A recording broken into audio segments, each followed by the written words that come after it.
আসসালামাইকুম। আজকে কথা বলতে চাচ্ছি ডেঙ্গু জ্বর নিয়ে।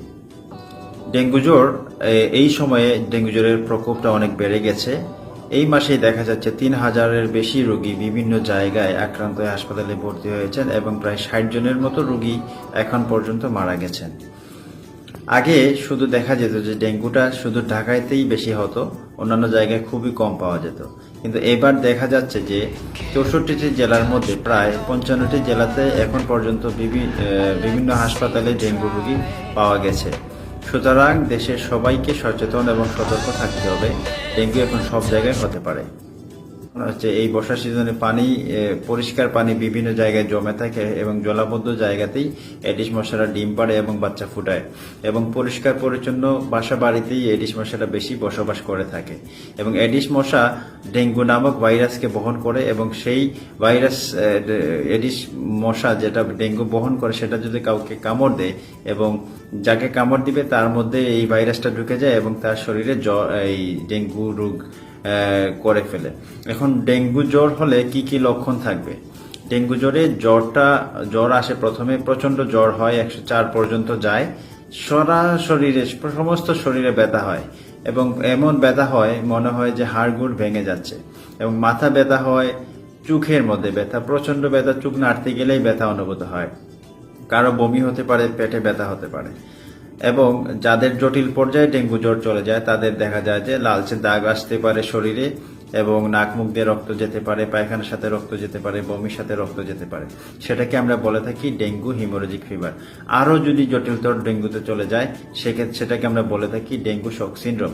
সেক্ষেত্রে রোগীর প্রেশার একদম কমে যায়, পালস পাওয়া যায় না, তারপরে দেখা যায় হাত পা এবং শরীর শীতল ঠান্ডা হয়ে যায়, রোগী অজ্ঞান হয়ে যায় এবং তার বিভিন্ন অঙ্গগুলা বিকল হয়ে যায়, কিডনি লিভার এগুলা ড্যামেজ হয়ে যায়, কাজ করে না। এখন আসি ডেঙ্গু এবং সাধারণ জ্বরের মধ্যে পার্থক্য কি।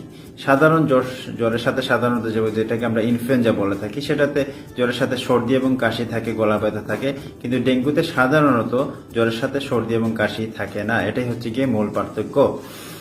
এখন চিকিৎসা কি নিব? ডেঙ্গু জ্বরের চিকিৎসা আসলে আলাদা কোনো চিকিৎসা নেই, এটার সিমটোমেটিক চিকিৎসা দিয়ে থাকি। জ্বরের জন্য প্যারাসিটামল খাবে, একদম পূর্ণ বিশ্রামে থাকবে এবং বেশি পরিমাণে তরল পানীয় খাবে, সাদা পানি খাবে, তারপরে হচ্ছে গিয়ে ডাবের পানি খাবে, অরসেলাইন খাবে, তারপরে জুস খেতে পারে, 3.5 লিটার পর্যন্ত খাবে সারাদিনে। একজন পূর্ণবয়স্ক মানুষ 3 থেকে 3.5 লিটার পরিমাণ পানীয় খাবে। বাচ্চাদের ক্ষেত্রে সেটা বয়স এবং ওজন অনুপাতে আমরা সেটা বলে দিয়ে থাকি। আর যাদের জটিলতা তো চলে আসবে তাদের অবশ্যই হাসপাতালে ভর্তি হয়ে চিকিৎসা নিতে হবে। এখন ডেঙ্গু জ্বর হলে এই সিজনে যেহেতু জ্বর হচ্ছে, কার ডেঙ্গু না আমরা তো নিশ্চিত না। সুতরাং নিকটবর্তী একজন কোয়ালিফাইড চিকিৎসকের কাছে গিয়ে আমরা চিকিৎসা নিব এবং আশা রাখি চিকিৎসকের পরামর্শ নিলে আমরা ভালো থাকতে পারবো। এখন আসি ডেঙ্গু জ্বরে আমরা কি কি ওষুধ খেতে পারবো না বা কোন ওষুধগুলো খাওয়া একদম আমরা নিষেধ দিয়ে দিই।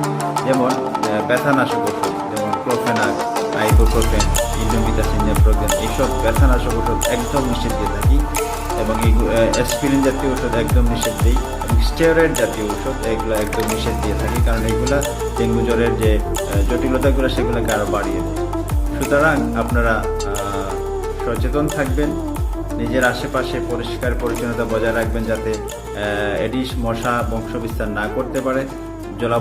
জলাবদ্ধ পানি আপনারা পরিষ্কার রাখবেন এবং আশেপাশের সবাইকে সচেতন করবেন। আশা রাখি এই কথাগুলো মেনে চললে আশা রাখি আপনারা ভালো থাকবেন এবং আমরা সবাই ভালো থাকতে পারবো। ধন্যবাদ সবাইকে।